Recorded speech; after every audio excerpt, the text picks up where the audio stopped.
Faqat shtrafmi yoki vidvareni ham qilishdimi?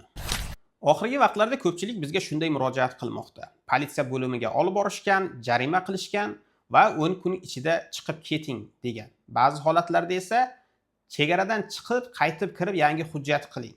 Ba'zan esa chiqib ketib 3 oydan keyin qaytib keling deb aytishgan. Shu bilan birga sizni vidvareni qilganimiz yo'q deb qo'yib yuborishgan. Ko'p holatlarda hech qanday hujjat ham berishmaydi. Shundan keyin vidvareni qilishdimi yoki faqat shtraf qilishdimi bilishmaydi. Bunday holatga tushib qolmaslik uchun nima qilish kerak? Avvalambor imzo qo'yayotgan hujjatlarni albatta o'qing. Hech bo'lmaganda постановлениyaning oxirgi qismiga e'tibor bering.